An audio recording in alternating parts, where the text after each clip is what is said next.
Good morning. Welcome to day 23. Yesterday we covered probably the most powerful sign confirming Jesus' claim that he was the Messiah. And not only did it demonstrate the empathy and the compassion of God, it revealed that God allows disruptions to accelerate his will and to clarify his calling. Lazarus' death and his resurrection took Mary and Martha from a place of deep despair and brokenness to sealing their identity as followers of Jesus. And the raising of Lazarus from the dead, it has so many spiritual implications. We said yesterday the most obvious one is the demonstration that Jesus has the power over death. And he offers us this hope of resurrected life.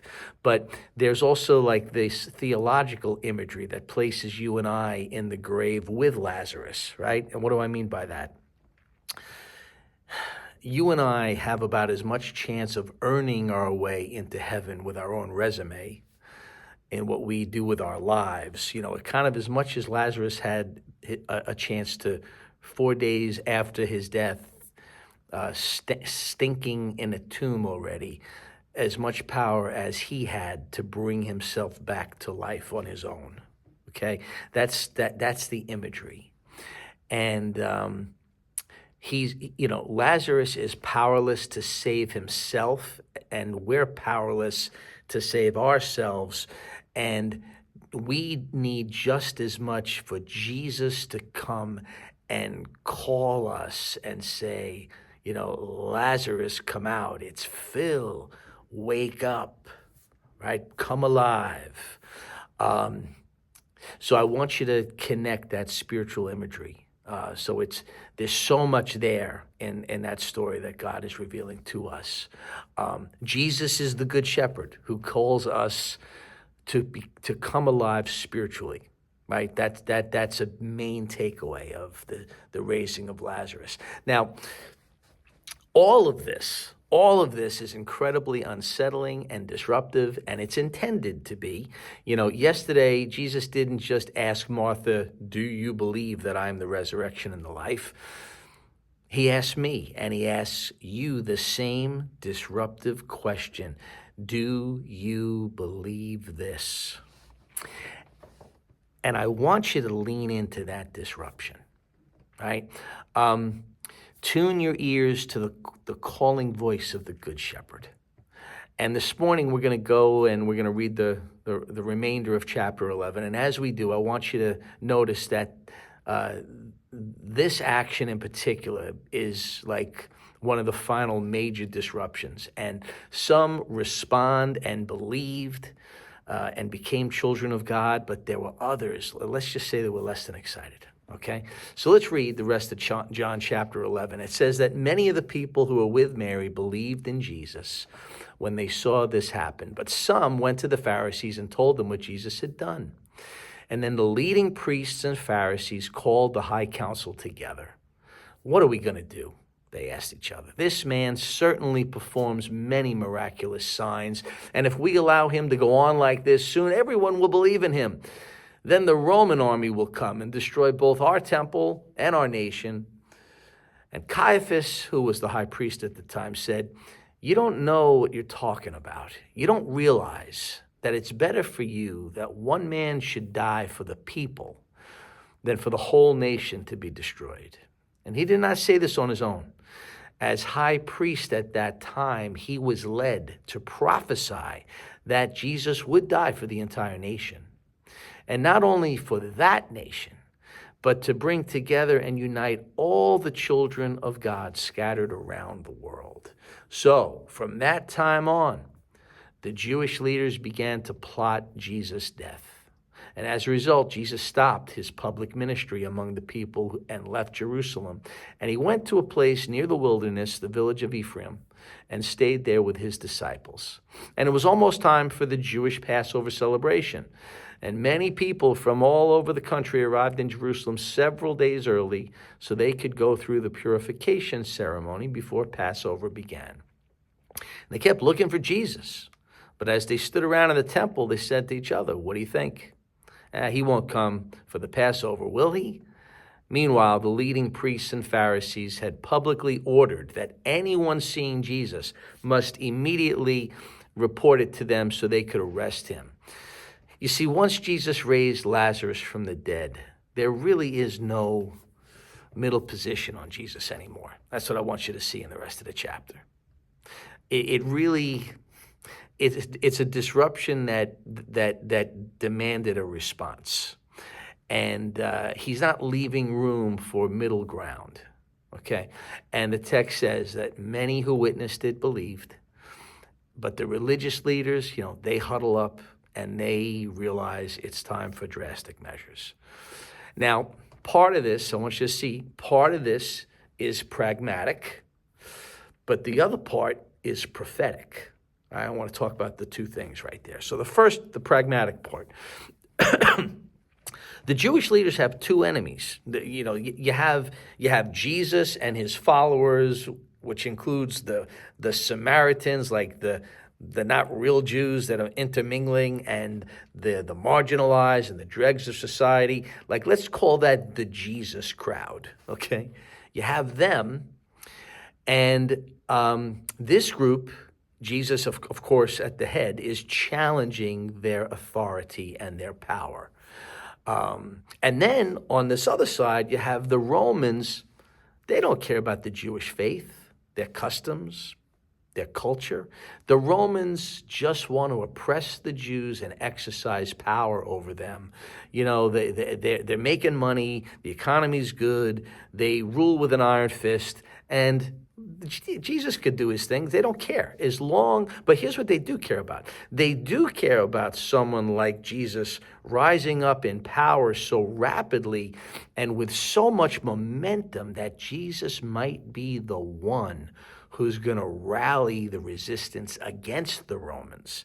You see, and part of the understanding of Messiah to a Jew in the first century was this idea of this warrior conquering deliverer who it's a political upheaval. It's to rescue them. Just like God called Moses, to lead the Jews out of exile, against Pharaoh in Egypt back in the time of Moses. It is this idea of deliverance. And yes, of course, Messiah is a deliverer, but the kingdom, as we're going to learn, that Jesus is talking about, his kingdom is not about a political upheaval. It's not about winning a culture war. It's not about, putting the Romans down and elevating, the Jews to power. It's about a spiritual kingdom that is open to all. Romans as well. Romans, Jews, Greeks, they call them Gentiles. Anyone who's not a Jew. It's a spiritual kingdom, but the Romans don't understand that. All the Romans know is this Jesus guy has a little too much juice. See, and that's the pragmatic piece, and it's the Jewish leaders that are discussing this option to eliminate Jesus pragmatically. But then there's a shift in the text where the high priest Caiaphas, he actually says something prophetic.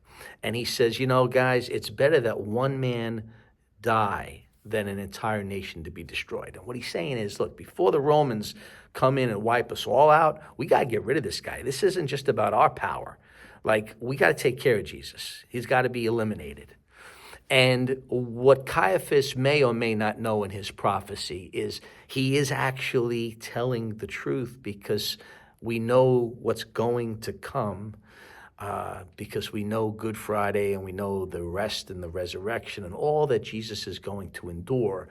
And what I want you to see is this spiritual battle of darkness and light, this unveiling of the plan of God's redemption.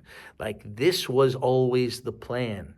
Remember, Jesus came on a mission, right? He came to fulfill the law, live the perfect life that we could never live, to show us the Father, to show us what it is to be fully human in perfect love and the perfect blend of God's attributes, his justice, his holiness, his mercy. But Jesus came on a mission of death. He came to be the Lamb of God, our sin substitute. And this is what Caiaphas, whether he knows it or not, he's prophesying the truth. So the big idea today is that Jesus' presence, it creates disruption. And it demands a response. C.S. Lewis wrote something in Mere Christianity. Some of you have heard this, but it's one of my favorites. When he's talking about, the idea of wrestling, this inner wrestling with who Jesus really is, he writes this. He says, I'm trying here to prevent anyone saying the really foolish thing that people often say about Jesus. I'm ready to accept Jesus as a great moral teacher, but I don't accept his claim to be God. You see, that is the one thing you must not say. A man who was merely a man and said the sort of things Jesus said would not be a great moral teacher. He would either be a lunatic on the level of a man who says he's a poached egg, or else he would be the devil of hell himself. You make your choice. Either this man was and is the Son of God, or else a man, or something worse. You can shut him up for a fool, you can spit at him and kill him as a demon, or you can fall at his feet and call him Lord and God. But let us not come with any patronizing nonsense about his being a great human teacher. He has not left that open to us. He did not intend to. And I think that's a powerful quote that C.S. Lewis has. So the claim that Jesus is God in human form, it's an outrageous claim. I don't deny that. And the signs he performed are offered as evidence to support that claim, but nobody is argued into sonship. Here's the thing I want you to understand. We're called to be sons and daughters, children of God, John 1:12, right? And we're supposed to respond to the voice of the Good Shepherd. It's loving, it's powerful, and it's disruptive. But it's a confrontation with faith, hope, and love. I want you to see that. So the reflection question this morning is, how are you handling the disruption of Jesus?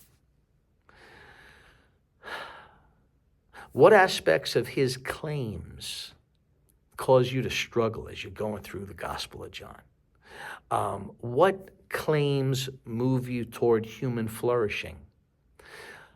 Are you willing to let him shake up areas in your life so that he can bring more life to you, that he can resurrect dead things within you? Are you allowing him to give you eyes to see, ears to hear, a heart that loves like his?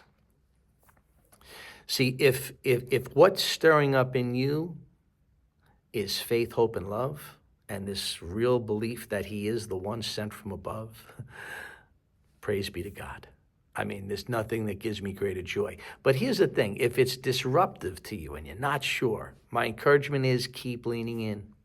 Yeah, the claim's outrageous, but the implications, if true, are eternally glorious. So keep leaning in. And with that, make it a great day. Look forward to talking to you guys tomorrow. Kids are going to be here in a couple of minutes. Have a great one.